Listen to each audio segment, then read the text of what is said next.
할렐루야.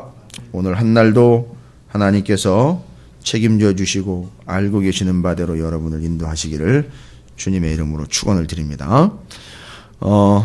고린도후서 12장 넘어오면서 11장부터 계속된 그 소위 말하면 자랑거리들에 대한 이야기가 계속되고 있습니다. 참 그렇죠. 사람들이 자기 자랑 없이 어떻게 살아가겠습니까?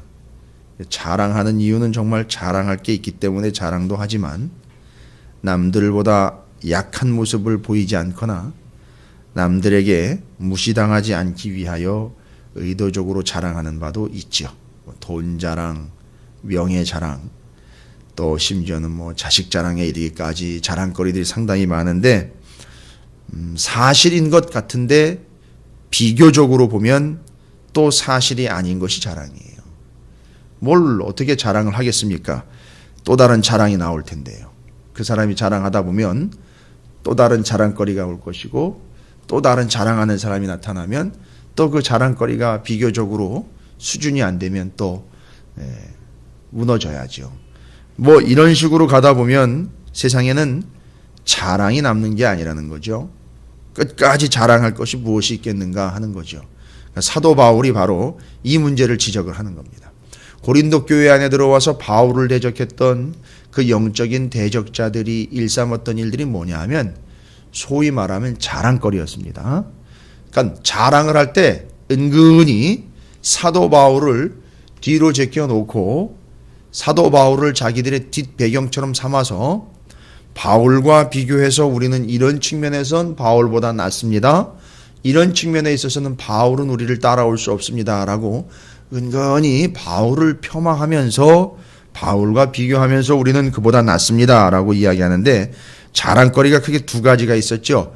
11장에서는 겉으로 보여지는 자랑거리였고요. 12장에 넘어오면 속으로의 자랑거리. 이건 뭐냐면 하나님하고 우리 사이에만 알면 되는 건데 이걸 자랑거리를 드러냈다는 게 문제예요. 12장의 1절부터 10절까지 이야기하는 게 이제 주께서 보여주신 환상과 계시라고 나와 있는데 그걸 소위 말하면 자랑거리 삼아서 하나님과 나 사이에 오고 갔던 것들 폭로해내는 거예요. 그래가지고 봐라.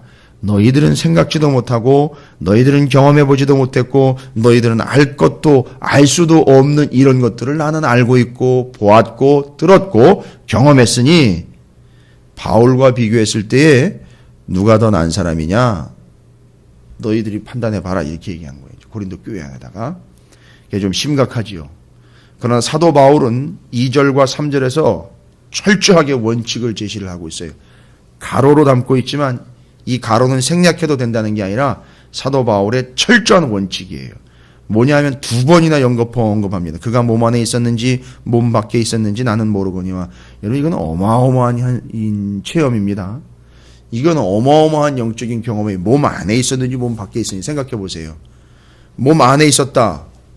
그러면 지금 현재 우리 상태일 수 있지만 몸 밖에 있었다는 뭐예요? 죽은 내가 영혼이 빠져나와 죽은 나를 봤다라는 이런 개념으로 보시면 돼요. 그래서 영적인 존재가 되어 바깥에서 안을 보고 그 바깥에서 이 안쪽을 보며 또 내가 다른 사람은 보지 못하는 것을 더 높은 위치에서 다 둘러볼 수 있는, 애둘러 볼 수 있는 그런 영적인 위에서 내려다봤다. 한마디로 이건 천국에 올라가서 내들 다 내려다봤다. 이런 얘기인 거예요. 그런데 사도 바울은 그걸 뭐라고 표현했냐면 내가 그렇게 봤다가 아니라 내가 몸 안에 있었는지 몸 밖에 있었는지 나도 모르겠지만 벌써 이건 주춤한 것이 아니라 위험성이 있기 때문에 본인은 이걸 조절을 하는 겁니다. 그리고 이야기합니다. 하나님만은 아시지. 하나님은 명확하게 아실 겁니다.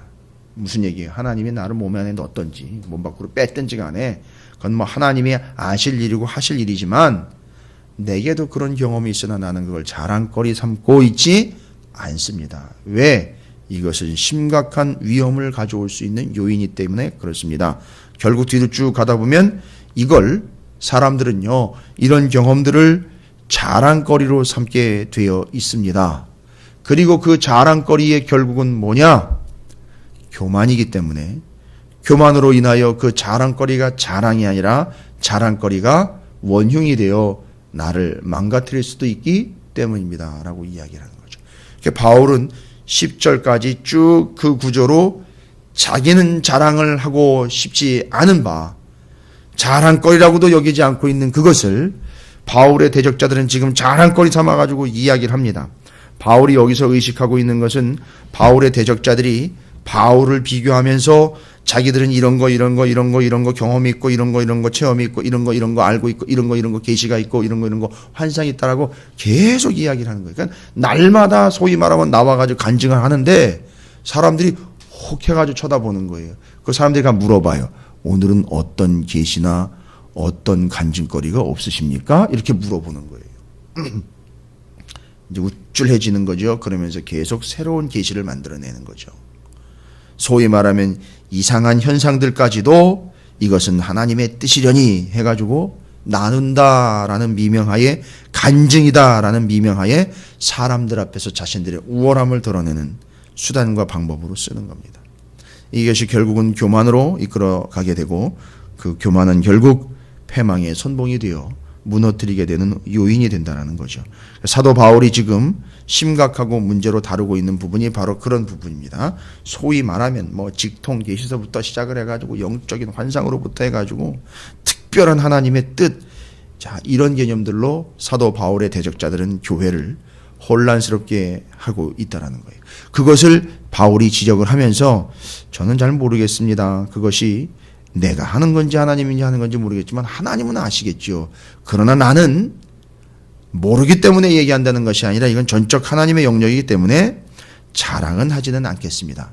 경험은 있습니다. 아주 명확하게 무게감 있게 얘기하는 거예요. 아주 진중하게 얘기하면 저는 경험은 있습니다. 그러나 그것을 여러분에게 설명하는 것도 제가 어떻게 보면 교만할 수도 있고 안다 하는 것도 어떻게 보면 교만할 수도 있으니 하나님만 아시면 되고 제 자랑거리는 오히려 그런 영적인 자고함이 아닌 내 안에 있는 육신의 가시요 내 약함을 자랑합니다. 이유는요, 알고 봤더니 이 육신의 가시조차도 하나님이 주셨다는 거예요. 근데 이 영적 대적자들이 뭐라고 얘기해요? 이 계시를 하나님이 줬다는 거예요. 하나님이 나한테만 알려줬는데 이렇다 얘기를 해주는 거죠. 근데 바울은요 거기다 대고 뭐라고 얘기합니까? 저는 육신에 가시가 있습니다. 저는 이것 때문에 너무 힘듭니다. 사람들이 뭐라 그럴까요? 맨날 그렇게 지지리궁상 떨고 살고 그렇게 문제가 있고 그게 뭔 신앙이냐고 하는데 바울은 이야기를 합니다. 그것 하나님이 주신 겁니다. 왠지 아십니까? 제가 저를 잘 알고 하나님이 저를 잘 알기에 제가 스스로 교만하고 자만하지 않게 하시기 위해서 내 육체의 가시를 하나님이 허락하셔서 평생 나를 쳐서 너무 자만하지 않게 하려고 하시는 하나님이 내게 주신 가시입니다. 얼마나 비교가 돼요. 하나님이 내게 주신 계시입니다. 하나님이 내게 주신 가시입니다. 같은 시자로 끝나지만 하나는 계시요 하나님은 가시라고 얘기를 하는데 사람들은 계시 쪽으로 흔들리겠죠.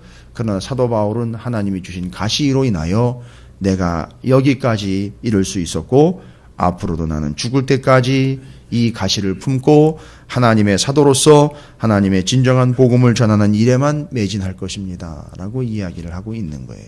여러분 분별하십시오. 그리고 사도 바울이 12장 1절부터 10절까지의 내용 중에 바울의 대적자들인 고린도 교회 안에 치고 들어왔던 그 대적자들만을 의식하는 것이 아니라 이 문제는 그 당시에 보편화되어 교회 안에 은근하게 들어와서 어느 누구도 모르는 사이에 자연스럽게 파고 들어왔던 영지주의를 의식을 하고 있는 거예요. 이건 아주 심각한 겁니다. 영지주의라고 누가 거들먹거리진 않았습니다. 영지주의라고 누가 드러내가지고 이건 영지주의야라고 지적을 하지 못했어요. 왜냐하면 영지주의는 아주 교묘하기 때문에 아닌 듯 긴 듯 하면서 파고 들어와 있기 때문에 잘못 건드리면 난리가 납니다.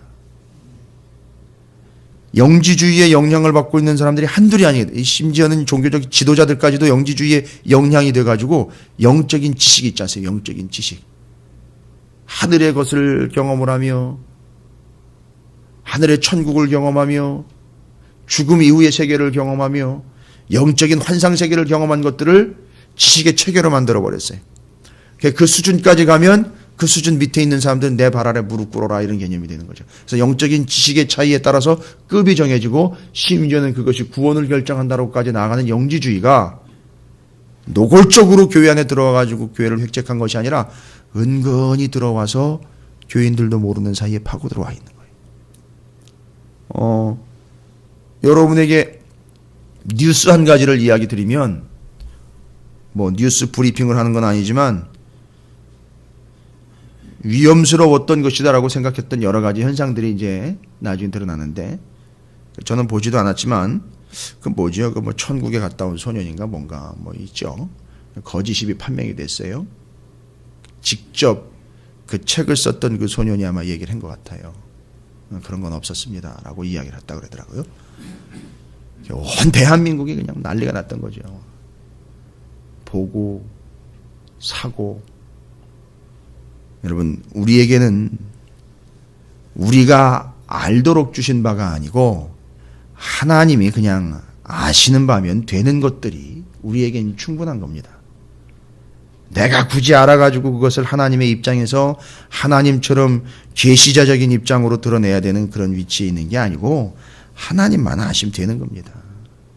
그리고 오히려 우리에게는 그렇게 자고하고 교만하지 아니하도록 가시를 주신 것조차도 감사할 수 있는 그런 믿음이라면 사도 바울과 같이 오히려 성숙한 믿음이 아닐까 싶습니다. 그것이 이제 오늘 이야기하고 있는 중요한 내용입니다.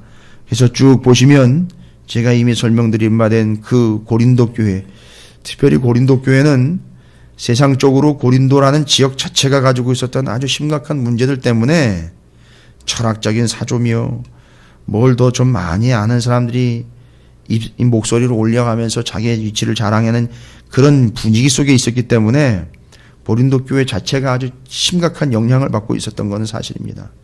무익하나마 내가 부득불 자랑하노니 주의 환상과 계시를 말하리라. 무익하나마. 이거 얘기하는 게 그렇게 유익한 건 아니라는 거예요. 그러면서 이야기하는데 부득불 자랑을 한다는 거예요. 주의 환상과 계시 나도 압니다. 나도 봤습니다. 나도 받았습니다. 이야기하는 거예요. 내가 그리스도 안에 있는 한 사람을 아노니, 이건 자기 얘기하는 거예요. 여러분, 계시로 이야기하자면 사도 바울이 사도행전과 함께 여러분이 연결해서 다 아시겠지만 신약 성경의 27권 중에 13권을 계시를 받아가지고 기록한 말씀이 성경이에요. 계시라는 건 사도 바울한테 함부로 이야기하면 안 돼요. 그 환상과 계시를 말하는데 내가 그리스도 안에 있는 한 사람을 아노니 그는 14년 전에 셋째 하늘에 이끌려 간 자라. 천국에 갔다 온 거예요. 하나님 나라 갔다 온 겁니다. 14년 전 정확하게 기억을 하고 있죠. 자기가 경험한 거예요. 근데 그가 몸 안에 있었는지 몸 밖에 있었는지 나는 모르거니와 하나님은 아시느니라. 내가 이런 사람을 아노니 내가 바로 이런 사람인데 나는 잘 모르겠는데 하나님만 정확하게 아실 겁니다. 그가 보세요. 낙원으로 이끌려가서 여기까지만 이야기하면요. 낙원으로 이끌려갔다라는 이 사실 자체만으로 영지주의에서는 최고예요. 그러니까 영지주의적으로 이야기할게요. 영지주의라는 이단에 의하면 사도 바울에 의해서 사도 바울의 이름으로 기도해도 돼요. 예. 성자의 이름으로 기도하는 전통도 있어요. 타교단에서는. 그 정도예요. 근데 우리는 오직 예수 그리스도의 이름으로만 기도합니다. 그의 공로를 힘입고 예수 그리스도의 십자가를 의지하여 저는 기도합니다. 그리고 예수 그리스도의 이름으로 기도하는 거예요. 그래야 하나님이 들으시는 거예요. 근데 여기서는 지금 낙원으로 이끌려가서 말로 표현할 수 없는 말을 들었다는 얘기를 합니다. 하나님과 직접 직통으로 교류를 했다는 거죠. 그리고 그것이 사람이 가히 이르지 못할 말이로다. 이건 다 표현할 수 없다는 거죠. 경험했다는 거예요. 내가 이런 사람을 위하여 자랑하겠으나 나를 위하여는 이거 얼마나 큰 자랑거리입니까? 라고 이야기하는 거죠. 그런데 나를 위해서는 사람들 앞에서는 그걸 가지고 자랑을 해서 교회에서 내지는 내 위치를 확보하는데 이거 써먹으면 되는데 나를 위해서는 정작 나 자신을 위해서는 나는 그걸 가지고 나를 위해 자랑하는 게 아니라 나를 위해서는 정말 나를 사랑하고 나를 아낀다면 약한 것들 외에는 나는 자랑하지 않겠습니다. 영적인 생존 전략이에요. 아니요. 영적인 삶의 패턴이 되는 거예요. 바울은 정확하게 정리를 했어요. 다 경험해보고 다 겪어보고 다 알고 있는 사람의 참 겸손의 모습인 거예요. 그리고 이야기합니다. 내가 만일 자랑하고자 하여도 어리석은 자가 되지 아니할 것은 내가 참말을 함이라. 그러나 누가 나를 보는 바와 내게 듣는 바에 지나치게 생각할까 두려워하여 그만두겠습니다. 이거 얘기하다가 내가 지나칠까 또 나를 또 지나치게 생각할까 봐 여기서 그만두겠습니다. 그 얘기는 하지 않겠습니다. 딱 이렇게. 바울의 대적자들을 생각하면은요. 해야지요. 바울의 대적자들을 생각하면 내가 이래서 더 낫고 내가 이래서 하나님과 더 가깝고 내가 이래서 영적 경험이 풍부하니까 여러 소리 하지 말고 그 사람들 얘기 듣지 말고 내 말 들어요 라고 이야기할 텐데 그걸 얘기하지 않겠다는 거예요. 왜요? 고린도 교회 교인들 생각하면 보나마나 또 그것 때문에 혹해서 넘어갈 수 있고 혼란스러울 수 있고 갈팡질팡 이건지 저건지 구분을 못할 수 있기 때문에 아예 안 하겠다라고 이야기를 해버리는 거예요. 그리고 자신의 이야기를 합니다. 여러 계시를 받은 것이 지극히 크므로 7절입니다. 너무 자만하지 않게 하시려고 잘 보세요. 하나님이 주실 때에는요. 여기서 이렇게 생각하시면 돼요. 하나님이 계시를 줬으면은요. 계시와 함께 가시를 주세요. 투시. 제가 만든 말이에요. 두 개의 시를 줍니다. 하나는 계시, 하나는 가시예요. 가시를 가진 자가 계시를 이야기하는 거예요. 계시만 좋다고 이야기하는 게 아니에요. 또 가시를 주시는 이유는 계시를 위하는 거예요. 사도 바울은 이걸 정확하게 정리를 했어요. 사단의 사자를 주셨으니 사단이 가지고 주춤 올릴 수 있는 부분이에요. 자꾸 건드릴 수 있는 부분이죠. 네가 뭘 알기는 뭘 알아. 이렇게 막 자랑을 하다가도 나는 연약한 존재야 하면 푹 주저앉는 거죠. 막 드러내다가도 너는 부족한 존재야 하면 기분 나빠하는 것이 아니라 예 맞습니다 라고 겸손할 수 있도록. 여러분 옛날에 고대에 거창한 개선 행진 행렬이 로마 시내 안으로 들어옵니다. 황제와 군대 장관들이 원정을 나가서 온 지역을 다 점령을 하고 들어옵니다. 난리가 나죠. 온 시내 안에 백성들이 모여가지고 막 꽃가루 뿌리고 막 향도 피우고요. 그래서 이제 고린도후서 전서 후서에서 나오는 내용들 있지 않습니까? 고린도후서에 그리스도의 향기, 죽음의 향기, 어떤 이들에겐 생명의 향기, 어떤 이들에겐 죽음의 향기 기억나시죠? 그게 어떤 이들에겐 생명의 향기요, 승리의 향기요, 어떤 이들에겐 죽음의 향기가 똑같은 향이에요. 똑같은 향인데 앞에 있는 개선행렬의 앞에 있는 사람들에겐 승리의 향기예요. 그러나 뒤에 맨 뒤에 누가 있죠? 적진에서 잡아 끌고 온 포로들이 있어요. 그 사람들한테는요 죽음의 향기인 거예요. 그거는. 그래서 우리는 예수 그리스도의 향기다. 그건 죽음의 향기가 아니라 생명의 향기다라고 이야기하는. 그래서 우리는 그 생명의 향기를 드러내야 한다라는 걸 그렇게 표현을 한 거예요. 그 어떤 이에게는 그게 죽음의 향기인데 어떤 이에게는 생명의 향기라는 거예요. 그러니까 우리에게는 이미 생명의 향기가 되었고 우리는 그 향기를 드러내면서 하는 것이지 향기를 그냥 품고 있는 게 아니에요. 자연스럽게 나게 되어 있는 거죠. 어떤 이에게는 썩은 송장내가 날 수 있다는 거예요. 이미 그건 죽음이 된 거예요. 그 사람한테는. 자, 그런 측면에서 보면 개선행렬에 어마어마한 이 환영의 인파 속에서 난리가 납니다. 그러면 시내 모든 사람들이 모여가지고 막 환호성을 지르면서 환영을 해줍니다. 그때 그 개선군들을 승리한 군대를 이끌고 들어오는 황제와 그 군대의 장관들 마차에 의리의리하죠. 크죠. 로마의 또 전차 이 마차는요 대단합니다. 그 황제가 타고 있는 마차와 군대의 장관이 타고 있는 마차는 거기에 가끔 노예를 한 명 옆에다 태운다 그래요. 노예를 태워 같이 타고 들어온답니다. 그때 그 노예가 하는 일이 뭐냐면 이 황제와 군대 장관이 우쭐해질 때마다 정해진 시간대에 그 노예가 이렇게 외칩니다. 시끄럽지요. 사람들 막 소리 지르니까 귀에다 대고 외쳐요. 귀에다 대고. 손을 대고 귀에다 대고 외칩니다. 주인님 기억하십시오. 주인님도 반드시 죽습니다. 이걸 알려주는 역할을 했다 그래요. 교만하지 않도록. 자기가 또 다음 전쟁에 나가서 죽을지도 모르는 건데 교만하지 않도록 주인님 당신도 언젠간 죽습니다 라고 그 외쳐대는 환호성 속에서 교만하지 말라고 외쳐댄다는 거예요. 그 일종의 가신 거죠. 찔러주는 거죠. 교만하지 마십시오. 언젠간 죽습니다. 당신이 매번 승리하는 건 아닙니다. 이렇게 알려주는 거예요. 대단하죠. 저는 그렇게 그 종을 태울 수 있는 그 황제나 그 태울 수 있는 군대의 장관, 아마 그들이 그래서 이길 수 있는 거라고 저는 봐요. 항상 그렇게 이길 수 있는 건 그런 존재들을 태워서 듣기 싫은 이야기요, 짜증나네요. 거기다 초치는 거 아닙니까?